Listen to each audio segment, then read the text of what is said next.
Encore vous, hein? Viens avec moi.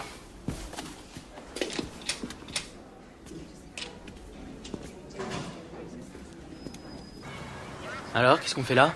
On se paye un instant privilégié entre mecs? C'est sympa cet endroit. C'est votre truc, les signes ou quoi? C'est un genre de fétichisme ou je sais pas, ça vaut peut-être qu'on passe un moment là-dessus? J'ai réfléchi à ce que tu m'avais dit l'autre jour, à propos de ma peinture. Ah, J'ai passé la moitié de la nuit à y réfléchir. Et puis j'ai eu un flash. Après, je me suis paisiblement endormi et depuis, je n'ai pas pensé à toi. Tu sais ce que j'ai compris? non. Tu n'es qu'un gosse. Tu parles sans avoir la moindre idée de ce dont tu parles. Merci beaucoup. Pas de quoi. Tu n'es jamais sorti de Boston? Non. Si je te dis de me parler d'art, tu vas me balancer un condensé de tous les livres sur le sujet. Michel-Ange. Tu sais plein de trucs sur lui. Sur son œuvre, sur ses choix politiques, sur lui et sur le pape, ses tendances sexuelles, tout le bazar, quoi.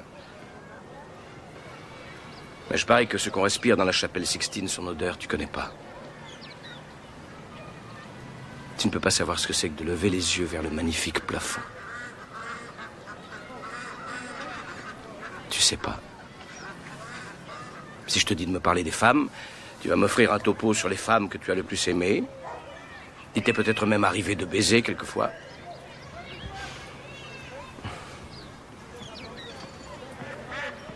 Mais tu ne sauras pas me décrire ce que c'est que de se réveiller près d'une femme et de te sentir vraiment heureux.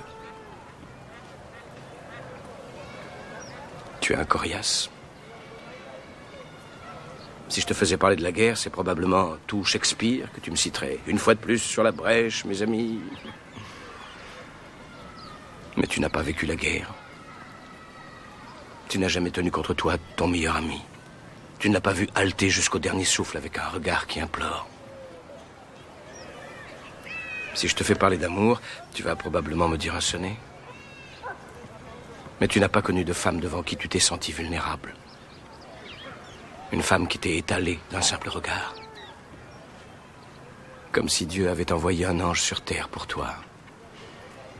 Pour t'arracher aux profondeurs de l'enfer. Et tu ne sais pas ce que c'est que d'être son ange à elle. Et de savoir que l'amour que tu as pour elle est éternel.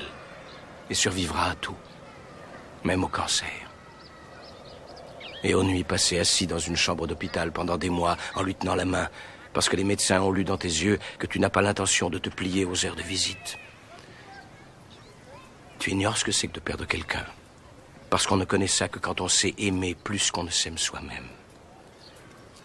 Je doute que tu aies jamais osé aimer à ce point. Quand je te regarde, ce n'est pas un homme intelligent et solide que je vois. Ce que je vois, c'est un gosse culotté qui meurt de trouille. Mais tu es un génie, Will. Ça, personne ne le nie. Personne ne pourrait comprendre ce qui est au fond de toi. Mais toi, tu présumes que tu sais tout de moi parce que tu as vu une toile que j'ai peinte et ça te permet de disséquer ma vie. Tu es orphelin, n'est-ce pas?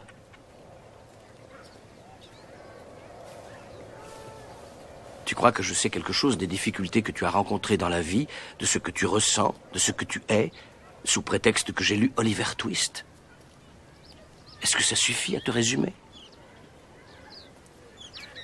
Personnellement, j'en ai vraiment rien à foutre de tout ça, parce que je vais te dire, je n'ai rien à apprendre de toi que je ne lirai pas dans n'importe quel bouquin.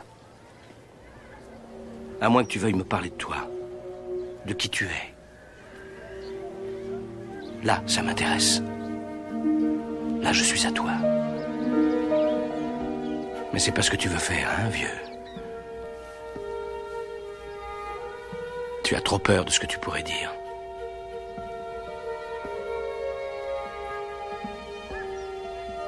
La balle est dans ton camp.